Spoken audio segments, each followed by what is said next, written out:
al 11. Como se darán cuenta en esta temporada de Adviento o Advenimiento, los pasajes que hemos visto no son muy tradicionales o no son mucho de lo que normalmente leemos antes de Navidad.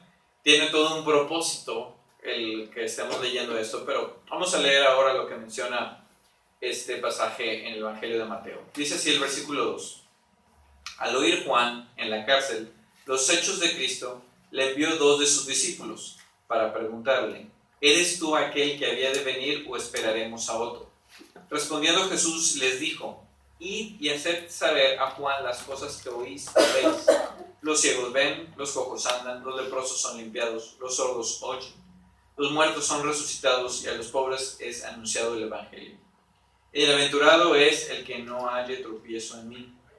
Mientras ellos se iban, comenzó Jesús a decir de Juan a la gente: ¿qué salisteis a ver al desierto? ¿Una caña sacudida por el viento? ¿O qué salisteis a ver?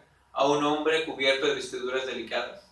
He aquí los que llevan vestiduras delicadas en las casas de los reyes están. ¿Pero qué salisteis a ver? ¿A un profeta? Sí, os digo, y más que profeta, porque este es de quien está escrito: he aquí yo envío mi mensajero delante de tu faz, el cual preparará tu camino delante de ti. De cierto os digo, entre los que nacen de mujer no se ha levantado otro mayor que Juan el Bautista, pero más pequeño del reino de los cielos mayor es que él. Oremos. Señor, te pedimos que indiques en nuestros corazones tus enseñanzas, que grabes, Señor, en nuestras mentes tu palabra, que seas tú, Señor, que dirija siempre nuestros pasos. En Cristo Jesús. Amén. Imagínense estar en la cárcel. Espero que ninguno de ustedes haya tenido esa experiencia. Bueno, personal no lo he tenido. He visitado a gente en la cárcel. Pero imagínense ser privados de su libertad, de estar encerrados en un cuartito o en un lugar donde simplemente no pueden salir de ahí. Imagínense estar conviviendo con otra gente que no las eligieron ustedes, claro es, sino que están ahí por hechos delictivos. Imagínense estar ahí pues soportando a gente que son los guardias, que a lo mejor abusan de ustedes o a lo mejor los insultan, incluyendo otros reos. Imagínense estar ahí comiendo pues comida pues no muy buena, durmiendo a veces en el suelo, a veces en el piso, en el techo, donde se pueda. Imagínense estar conviviendo con tanta gente de tantos backgrounds, tantos trasfondos tan peligrosos, cuidándose las espaldas completamente. Recuerdo que hace tiempo vi una película donde estaba un muchacho comiendo en una cafetería y en eso se acerca la mesera atrás y él inmediatamente como que reacciona y le pregunta la mesera al muchacho que estaba comiendo: ¿hace cuánto saliste de la cárcel? De tan acostumbrado que estaba que lo golpearan por atrás o que pudieran robarle la comida, que ya estaba siempre a la defensiva cuidándose las espaldas. Ahora, lo peor de todo es que imagínense estar en la cárcel injustamente, sabiendo que son inocentes, sabiendo que alguien más debería de estar en el lugar de ustedes y que ustedes están ahí pagando las culpas de alguien más, en el cual el juicio no fue justo, el abogado no los defendió, las leyes se torcieron, o por alguna circunstancia u otra están ahí en esta cárcel, en esa celda, sufriendo una pena, una condena que simplemente no corresponde a ustedes. ¿Cómo se sentirían en todo caso en esta cárcel o en esta celda? Tal vez sientan impotencia de no poder hacer nada, decepción de que la gente que pudo haberlos ayudado no los ayudó, la gente que los pudo haber defendido no los defendió, o la gente que pudo haber hecho algo simplemente no hizo nada. Cansancio probablemente, tal vez, de estar a lo mejor gritando, arremetiendo, no sé, diciendo que son inocentes cuando no lo son. ¿Y por qué no? Probablemente deprimidos, muy, muy deprimidos. En el sentido de decir de que, pues ahora qué, ya estoy en la cárcel, nadie viene a ayudarme, no hay forma que salga de aquí, tengo que pasar la condena en todo este tiempo. Juan el Bautista sabía que estando en la cárcel, muy probablemente sabía que estando en la cárcel era su momento final. O sea, probablemente iba a estar en la cárcel y ya no iba a salir. A lo mejor él pensó que iba, pues más que nada, a morir en la cárcel. O a lo mejor pensó, tal cual pasó en los evangelios, que lo iban a asesinar, lo ejecutaron. Simplemente Juan estaba ahí en la cárcel sufriendo, siendo él inocente, siendo él simplemente es que están pitando mucho, entonces no sé qué está pasando ahí.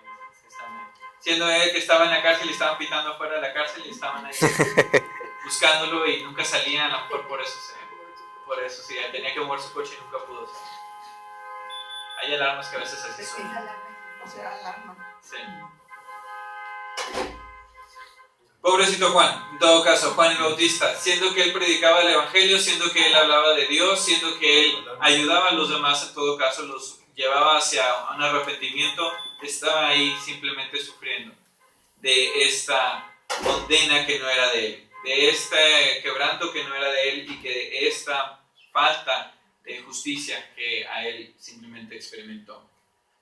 Pobre Juan, en todo caso, que él en depresión, en cansancio y en impotencia no pudo hacer nada más que vivir en esta horrible circunstancia. Lo que nos dice el Evangelio es que Juan mandó a 2 de sus discípulos. No sabemos por qué mandó a sus discípulos exactamente. Probablemente porque en su depresión, en su tristeza, en toda esta impotencia que tenía, quería simplemente ser reafirmado en que el Señor era la verdadera esperanza. Entonces, la pregunta es muy sencilla. ¿Eres tú aquel que había de venir o esperaremos a otro? Algunos predicadores dicen que era una forma en que Juan el Bautista estaba indicando a sus discípulos a que creyeran en el Señor Jesús, pero eso no dice el Evangelio, como muchos otros predicadores también dicen. Yo voy más por el sentido de que Juan el Bautista estaba en tanta impotencia, tan cansado y tan deprimido y no sabiendo con certeza qué iba a pasar con él, que simplemente va a que reafirmen su fe. Manda a sus discípulos a que le traigan buenas noticias y que reafirmen la esperanza en cual él había vivido desde su nacimiento hasta ese entonces. ¿Eres tú aquel que había de venir o esperaremos a otro? Es una pregunta muy válida. Hace poco escuché una persona que decía que uno no podía estar enojado con Dios y no creer en Él al mismo tiempo. Hay veces en nuestras vidas que por circunstancias que suceden, que podemos, ¿por qué no?, enojarnos con Dios. ¿Por qué permites esto en mi vida? ¿Por qué sucede esto? ¿Por qué esta injusticia? ¿Por qué esto en mi familia? ¿Por qué esto en mí? Etcétera, etcétera. Así como Juan el Bautista podría haber estado en la cárcel. Pero no se puede estar enojado contra Dios y dejar de creer al mismo tiempo. O sea, uno enojado con Dios, pues uno tiene la fe y la certeza que está el Señor ahí con nosotros, pero simplemente uno no puede dejar de creer en Él. Juan el Bautista creía, o más bien quería creer en el Señor, pero le faltaba algo, y ese algo se fue disminuyendo cuando estuvo ahí en la cárcel encerrado, no sabemos por cuánto tiempo. En circunstancias similares, ¿cuántos de nosotros no estarían así? Señor, tú dijiste que me ibas a cuidar, Señor, tú dijiste que ibas a estar conmigo, Señor, tú dijiste que me ibas a bendecir, en tu palabra leo que hay bendiciones, en tu palabra oigo que tú me vas a cuidar, que tú me vas a ayudar, que tú vas a, que caerán 10,000 a tu diestra, bueno, 10,000 a tu siniestro, bueno, donde sea. Pero ahora que yo caí, ahora que yo estoy enfermo, ahora que yo estoy en la cárcel, ahora que yo estoy deprimido, ahora que estoy, entonces, ¿dónde estás? ¿Qué es lo que responde el Señor Jesús a todo esto? El versículo 4 dice, id y hacer saber a Juan las cosas que oís y veis. Y el versículo 5 nos dice tal cual, los ciegos ven, los cojos andan, los leprosos son limpiados, los sordos oyen, los muertos son resucitados, y a los pobres les es anunciado el Evangelio. El Señor Jesús no respondió con un tratado teológico como algunos pastores responderíamos. No, pues mira, creen en Dios por esto y lo otro, o confía en Cristo, o ir a la cárcel y decir, mira, tú necesitas confiar en Dios porque mira esto, el otro, o estas circunstancias, o la Biblia, o que tal persona dijo esto, o ir a esta oración. El Señor Jesús contestó con resultados, lo cual nos hace mucha falta ahora en estos días de muchos líderes en todo el mundo, especialmente aquí en México, en todos lados. Resultados, una respuesta práctica. ¿Eres tú el que había de venir o esperaremos a otros? Dice, vayan y compartan lo que ustedes mismos están oyendo y viendo, lo que ustedes mismos están viviendo, lo que ustedes mismos experimentan. Vayan y díganle a Juan lo que están ahorita en este mismo instante experimentando. Los ciegos están viendo, los cojos están caminando, aquellos que estaban leprosos son limpiados, los que eran sordos ahora escuchan, los que estaban muertos son resucitados y les dan nueva vida, y a los pobres, a todos los pobres es anunciado el Evangelio. Esa es la respuesta que da el Señor Jesús. Él no le dice sí, dile a Juan que no se preocupe, que yo me voy a encargar, que yo soy el Mesías, que no tiene que esperar a otro, que él estaba correcto. Él no le dice, dígale a Juan que siga orando, que siga preocupándose, pero que va a estar todo bien, que ahorita voy a visitarlo. Ni siquiera menciona en la Escritura que el mismo Señor Jesús fue a visitar a Juan. ¿Se dan cuenta? Nunca dice en ningún evangelio que el Señor Jesús va a visitar a Juan a la cárcel. Los discípulos de Juan el Bautista fueron a visitar a Juan el Bautista en la cárcel y fueron a ver al Señor Jesús. Pero no dice que ni siquiera los discípulos de Jesús fueron a visitar a Juan en la cárcel. Todo esto tiene un propósito, claro es. La cuestión aquí es que el Señor Jesús da la respuesta de acción. Mira todo lo que está aconteciendo, mira todo lo que está sucediendo y esto es lo que va a darse a conocer. Por lo tanto, el Señor Jesús no está, como dije yo, dando una respuesta teológica o doctrinal o algún máxime de alguna forma, sino simplemente con acciones. Y de hacer saber a Juan todo esto que hoy llevéis, dice el Señor Jesús. Cuando todo nos va mal a nosotros o cuando nos va mal, ¿en quién podemos tener esperanza? ¿Qué buscamos? Por eso el título de la predicación era Otros Cristos, buscando otros Cristos. A veces nosotros nos desesperamos, por poner una palabra. No había mencionado eso que le pasó a Juan el Bautista, pero nos desesperamos, nos decepcionamos o nos deprimimos. Por empezar todo con D. Nos decepcionamos, nos deprimimos, nos desalentamos. Bueno, todo lo que empiece con D lo podemos poner ahí. Nos desanimamos. Y empezamos a buscar a otros Cristos o otras respuestas. Por eso es que Juan el Bautista pregunta, ¿eres tú el que debe venir o tenemos que esperar a otro? En todo caso, ¿eres tú la esperanza viva que vamos a tener en el Señor Jesús, en el Señor Todopoderoso? ¿O tenemos que buscar a otra persona? Y la pregunta que nos hacemos ahora nosotros es, ¿qué es lo que estamos buscando? Versículo 7 dice, mientras que ellos se iban, comenzó Jesús a decir de Juan a la gente, ¿qué salisteis a ver al desierto? ¿Una caña sacudida por el viento? ¿O qué salisteis a ver a un hombre cubierto de vestiduras delicadas? ¿Qué buscamos nosotros? Ahora mismo en nuestras iglesias, en este entonces, buscamos a gente bien vestida, buscamos a un líder que se vista bien, que huela bien, que hable al frente, que pase al frente, que nos enseñe cosas bonitas, que nos diga que todo está bien. Buscamos a gente que tenga poder o influencia. Muy seguido, no sé si han escuchado ustedes de que, pues quiero entrar al trabajo, pero no conozco a nadie. Entonces, en pocas palabras, por mi propia experiencia, mis propias habilidades, mis propios estudios, no voy a entrar. Necesito que tener una palanca, grande o chiquita, para que me entre. No sé dónde salió la palanca, si la palanca es para sacar. Bueno, necesito un puente, yo diría yo, que me introduzca a este lugar de trabajo o a esta escuela o lo que sea para poder yo trabajar ahí o para poder yo estar conectado de alguna forma con estas personas.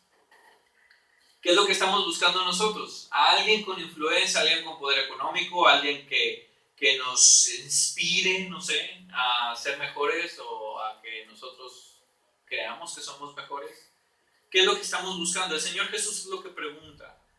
Y nos dice, ¿qué salisteis a ver al desierto? O sea, ¿a qué fuiste? Esto es sarcásticamente lo está preguntando el Señor Jesús. ¿A qué fuiste al desierto?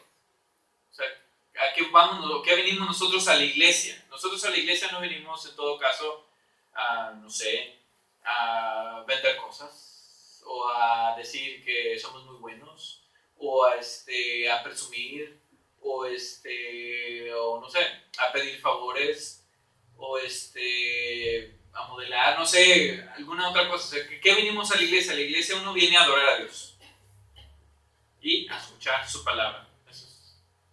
Venimos a rendir el honor a quien se merece, que es el Señor, y aprender de su palabra. Eso es lo que venimos a ver a la iglesia. Y el Señor Jesús pregunta lo mismo sarcásticamente a la gente: ¿qué salisteis ustedes a hacer al desierto? Entonces, ustedes buscaban a alguien con vestiduras finas, que alguien que oliera bien, que alguien que se vistiera bien, que alguien que estuviera un maniquí. En pocas palabras, pues hubieran ido a un palacio, hubieran ido con un rey. Entonces, ¿qué salisteis a ver? ¿Qué es lo que estás buscando? Y luego dice el Señor Jesús: ¿van a buscar a un profeta? ¿Van a buscar la palabra de Dios? ¿Van a buscar la enseñanza del Señor? Entonces sí. Y dice el Señor Jesús: sí, y os digo que más que un profeta. ¿Qué es lo que nos puede enseñar Juan el Bautista a nosotros? En todo caso,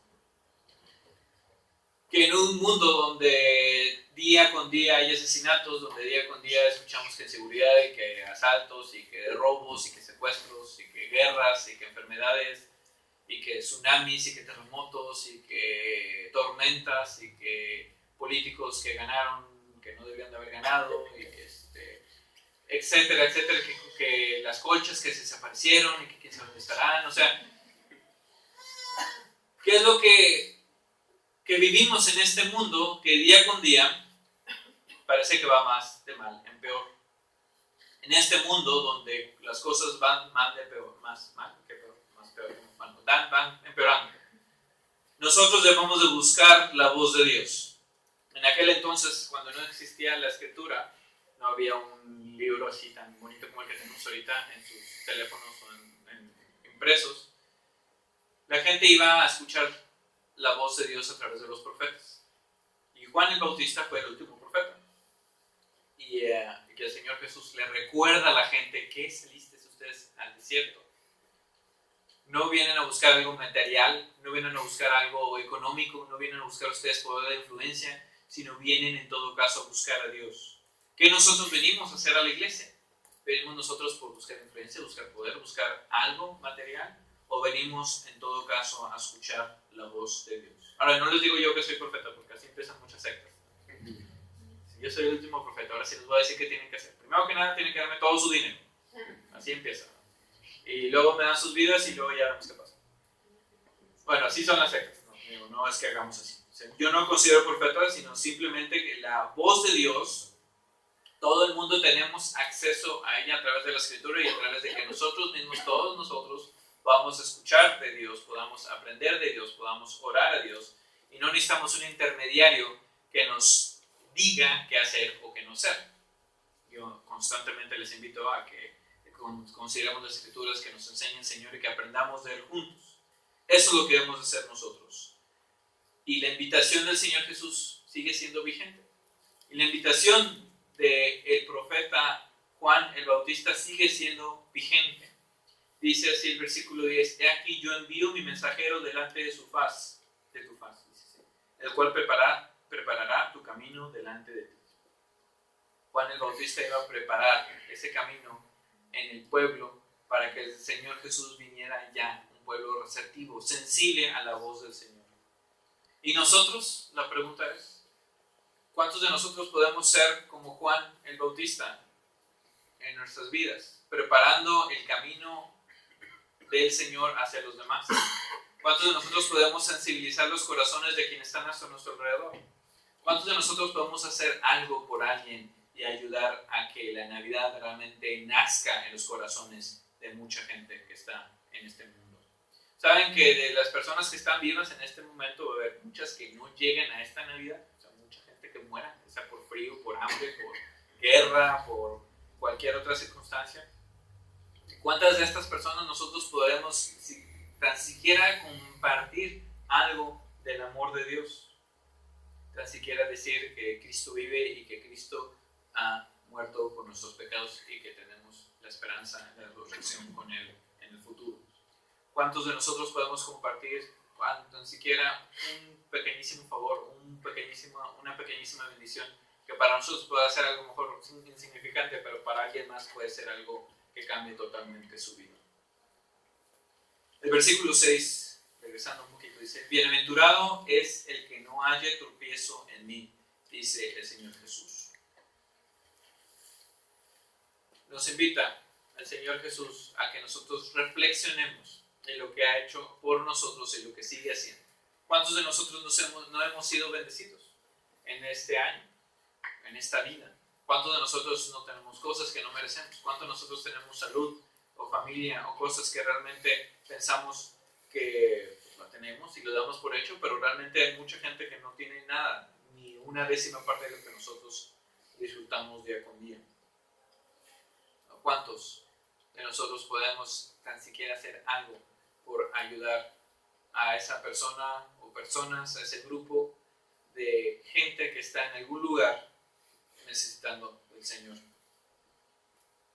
Bienaventurado es el que no haya tropiezo en mí, dice el Señor Jesús, invitándonos a que reflexionemos en cada momento de nuestras vidas de que el Señor es el que da todo y que a través del Señor se cumplen los grandes milagros si creemos y confiamos en Él.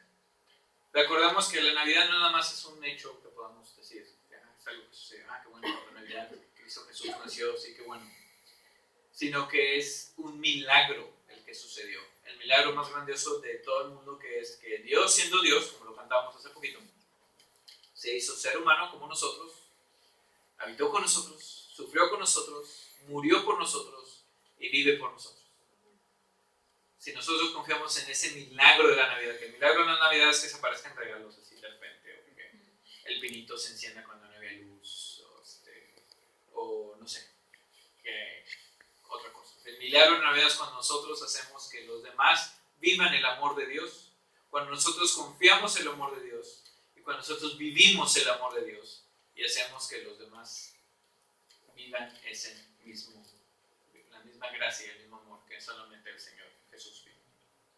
Confiamos entonces en el milagro de la Navidad, que es que Cristo vino a morir por nosotros, nació, murió por nosotros, a vivir por nosotros, y que nosotros podamos extender este milagro a todo aquel que no tiene milagros en su vida.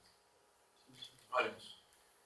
Señor, te damos gracias por el milagro, Señor, que recordamos, que es el nacimiento, Señor, de tu Hijo Cristo Jesús. Te agradecemos, Señor, que a través de la vida de Juan el Bautista aprendemos de que a pesar de que las circunstancias son las más oscuras, las más tenebrosas, las menos esperanzadoras, te damos gracias porque en todas las circunstancias tú estás presente. Y a pesar, Señor, de que podamos desconfiar o podamos desfallecer, tú, Señor, en tus promesas futuras, Señor, sabemos que tenemos un objetivo.